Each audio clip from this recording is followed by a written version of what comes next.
Hi there folks, just out the front here, and I thought I'd do a little bit of an update on the asparagus we have in the wicking worm beds out the front.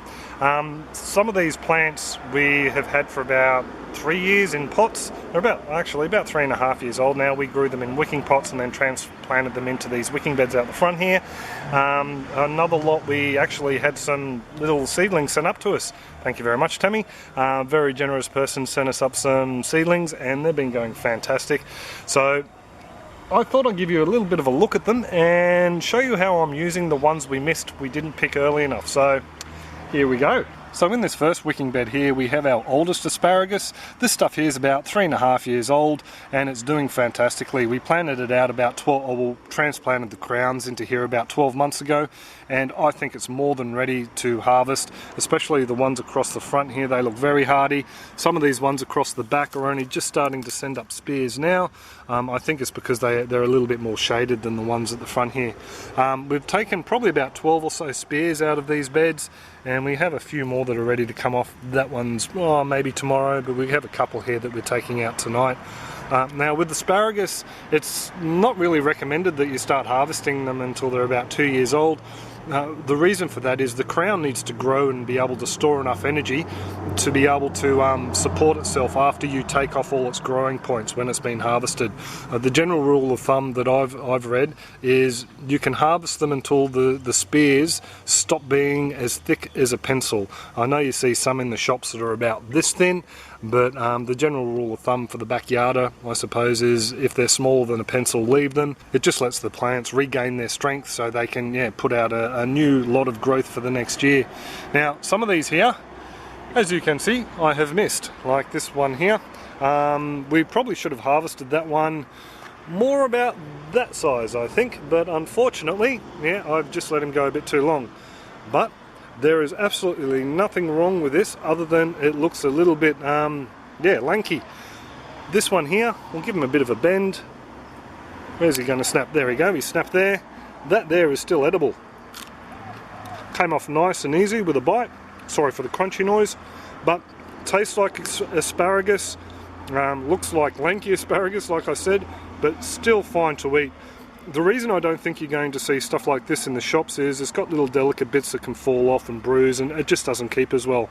Now, excuse me while I finish munching on that. Just down in here you can see where more bits of the fern are going to open up and basically branch out like this one here. Set off little side branches. Now these little side branches, as you can see there, and the tip as well, have been munched on. I've just been wandering around the yard taking these off and munching on them. We've also been taking them off and using them in meals as well, and absolutely fantastic. There's nothing wrong with eating them whatsoever.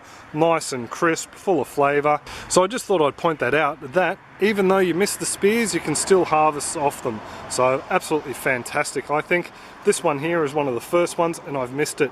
And we've actually harvested quite a bit off this. We've taken the tip off, a whole heap of the side branches. Just when they're small, like about that size there, still edible, breaks off really easily, and you'll have to take my word for it, but still full of that asparagus-y flavour we all love. I do think it is a good idea though to leave some of the branches on so it can form the ferns and then start to photosynthesize. I don't know if you've seen previous update clips of walking around the front yard, but it actually turns into quite a display when both wicking beds here are full of fern. Absolutely fantastic. These guys here, there's this tall one here, there's a couple of other tall ones there. I'll be taking them off tonight just to round out the plate, and then we'll come back over the next couple of days and take some of these little side branches up the top here, and they can go into salads and meals as well. So far the favourite's been on mashed potato, but I really don't think it'd hurt the plant too much if you broke off some of these tender branches in the first year of the plant's life, as long as you don't strip the fern bare. That way you get to cheat a bit and use it in salads or as a bit of an asparagus-y garnish, I suppose. Another thing too, I noticed, just thought I'd show you this, we have a little white asparagus spear here. Now, you do see white asparagus for sale in the shops, and quite often it's very expensive. What it basically is asparagus spears that haven't hit the sun yet and they haven't started to produce chlorophyll, which makes them turn green. I've seen people put paper towel rolls and toilet rolls over the top of these guys just to keep the sun out and to keep them bleached. But yeah, I'm not too fussed really. I think the green ones actually have a little bit more flavour. I know the white ones are supposed to be a little bit more subtle in flavour, but yeah, I'm fine with the green ones. With asparagus, you also get male and female plants. Most people prefer the male plants because the female plants produce little berries, these little things here, and they take energy away from the plant. So basically meaning more energy goes into the berries than growing itself. And just another interesting little thing with these berries, you can use them to save seeds. They're rather toxic to eat, but if you squeeze them, you will get, I'll squeeze a few, give you a bit of a better look. You get these little black seeds, very hard to do one-handed. You get these little black seeds. Now you can dry those guys out and save them and plant them, and in a couple of years you'll have some more asparagus to harvest. There's a couple of tips on harvesting asparagus and saving the seeds. If you do have any comments, questions or suggestions, pop them in the comments section below and I shall get back to you. Other than that, I hope you all have an absolutely fantastic weekend or week, and I shall catch you later. Cheers guys!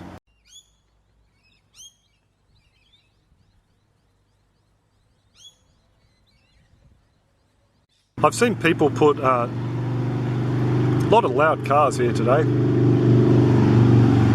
and bikes. So anyway, I'll stop rabbiting on. I just thought I'd motorbike you